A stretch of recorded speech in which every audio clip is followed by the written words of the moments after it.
Hi guys, it's Varsha here. Welcome to learn with വർഷ.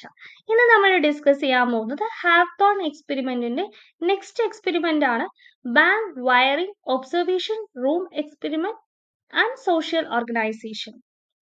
1932 കാലഘട്ടത്താണ് ഈ ഒരു എക്സ്പെരിമെന്റ് നടത്തിയിരുന്നത്.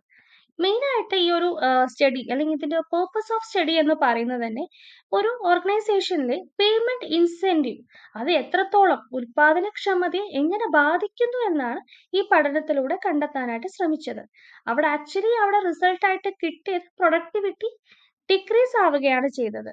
കാരണം കമ്പനി അടിസ്ഥാന നിരക്ക് കുറയ്ക്കുമെന്ന് അവിടുത്തെ ജീവനക്കാർ ഭയപ്പെട്ടിരുന്നു.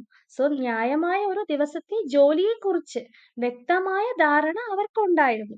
സോ തൊഴിലാളികളെ ചിലരെ പിരിച്ചുവിട്ടതിനെ ന്യായീകരിക്കാൻ വേണ്ടി അവിടുത്തെ ഉൽപാദനക്ഷമത വർദ്ധിപ്പിച്ചിരിക്കാമെന്ന് തൊഴിലാളികൾ സംശയം പ്രകടിപ്പിച്ചിരുന്നു.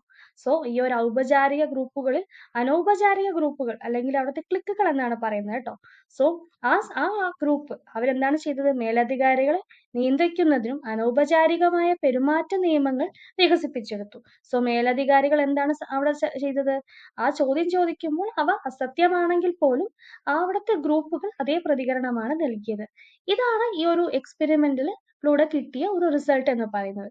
സോ നമുക്ക് മെയിൻ ആയിട്ട് ഈ നെക്സ്റ്റ് ടോപ്പിക് പറയുന്നത് ഈ ഒരു എക്സ്പെരിമെന്റിൽ നിന്ന് എന്താണ് നമുക്ക് പ്രധാനമായിട്ട് കൺക്ലൂഷൻ ആയിട്ട് വരുന്നതെന്ന് നമുക്ക് നോക്കാം. ഓക്കെ, ദെൻ പ്രിൻസിപ്പൽ കൺക്ലൂഷൻ ആയിട്ട് പറയുന്നത് ആദ്യത്തെ പോയിന്റ് നമുക്ക് നോക്കാം.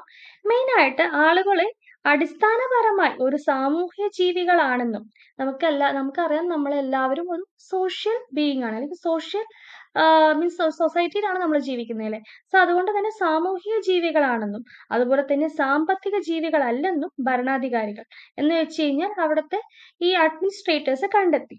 സോ എന്നതാണ് ഈ ഒരു പരീക്ഷണം അല്ലെങ്കിൽ ഈ ഹാക്തോൺ പരീക്ഷണങ്ങളുടെ കണ്ടെത്തലുകൾ. സോ അവരവിടെ എന്താണ് ചെയ്തത്? ഒരു ഒരു സാമൂഹ്യ ജീവി എന്ന നിലയിൽ ഒരു ഗ്രൂപ്പിലെ അംഗങ്ങളാണ് അല്ലെ. സോ ഗ്രൂപ്പ് ധാരണകളും അതുപോലെ ഗ്രൂപ്പ് സൈക്കോളജിയും മനസ്സിലാക്കാൻ ആര് ശ്രമിക്കണം എന്നാണ് പറയുന്നത്? അവിടുത്തെ മാനേജ്മെന്റ് ശ്രമിക്കണം എന്നാണ് പറയുന്നത്. അതുപോലെ തന്നെ അവിടുത്തെ റിസർച്ചേഴ്സ് ഒന്നുകൂടെ കണ്ടെത്തി അവിടുത്തെ ജീവനക്കാർ ക്രിയാത്മകമായി പ്രതികരിച്ചതായുമാണ് റിസർച്ചേഴ്സ് കണ്ടെത്തിയത്. സോ ഈ ഒരു പ്രതിഭാസം അല്ലെങ്കിൽ ഈ ഒരു ഫിനോമിനൻ എന്തായിട്ട് അറിയപ്പെട്ടു?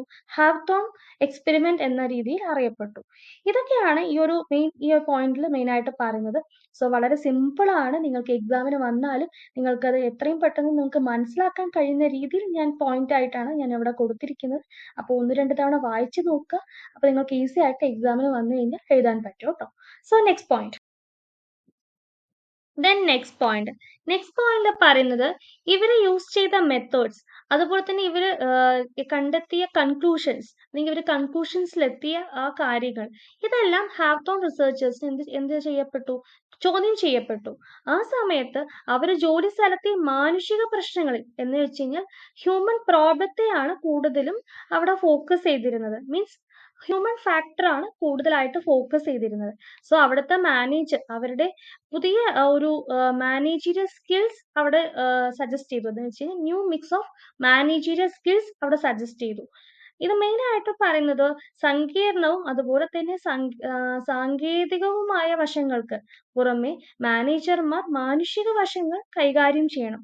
സംഘടനയിലെ മീൻസ് ആ ഓർഗനൈസേഷന്റെ വ്യക്തികളുടെ പെരുമാറ്റത്തിൽ ഗ്രൂപ്പ് മാനദണ്ഡങ്ങൾ വലിയ സ്വാധീനം ചെലുത്തുന്നുവെന്ന് അവർ എന്ത് പറഞ്ഞു? അവർ ഈ ഒരു പരീക്ഷണത്തിലൂടെ കണ്ടെത്തി. ഇതാണ് അവിടെ പറയുന്നത് മെയിൻ ആയിട്ട്. കാരണം മെയിൻ ആയിട്ട് ഇവർ പറയുന്ന ഒരു കാര്യം എന്താന്ന് വെച്ച് കഴിഞ്ഞാല് ഇപ്പോ എക്കണോമിക് ആയിട്ടുള്ള റിവാർഡ്സിന് പകരം സോഷ്യൽ റിവാർഡ്സ് ഇവർക്ക് കൊടുക്കണം എന്നാണ് ഈ ഒരു മെയിൻ ആയിട്ട് ഈ ഹാവ്തോൺ പരീക്ഷണത്തിൽ പറയുന്നത്.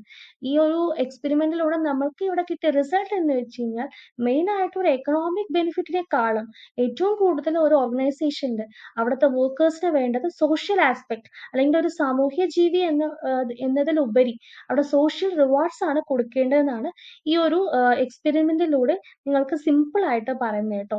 സോ നിങ്ങൾക്ക് ഒന്ന് രണ്ട് തവണ വായിച്ചു നോക്കിക്കഴിഞ്ഞാൽ നിങ്ങൾക്ക് മനസ്സിലാവും. ഇതിൽ എൽട്ടൺ മയോ എൻകറേജ് ചെയ്യുന്നുണ്ട് ഒരു ഡെമോക്രാറ്റിക് പാർട്ടിസിപ്പേഷൻ എന്ന് വെച്ച് കഴിഞ്ഞാൽ ജനാധിപത്യ പങ്കാളിത്തത്തെ ഈ ഒരു ഓർഗനൈസേഷൻ അല്ലെങ്കിൽ ഈ ഒരു പരീക്ഷണം എൽട്ടൺ മയോ പ്രോത്സാഹിപ്പിക്കുന്നു എന്ന് പറയുന്നുണ്ട്. സോ മെയിൻ ആയിട്ട് ഈ കാര്യങ്ങൾ ഒന്ന് രണ്ട് തവണ വായിക്കുക. അപ്പൊ എക്സാമിന് വരികയാണെങ്കിൽ നിങ്ങൾക്ക് ഈസി ആയിട്ട് ആൻസർ ചെയ്യാൻ പറ്റും ട്ടോ. സോ നിങ്ങൾക്ക് ഈ വീഡിയോ ഇഷ്ടപ്പെട്ടു എന്ന് വിചാരിക്കുന്നു. വീഡിയോ ഇഷ്ടപ്പെട്ടവർ ചാനൽ സബ്സ്ക്രൈബ് ചെയ്യുക, ലൈക്ക് ചെയ്യുക, ഷെയർ ചെയ്യുക. Thank you.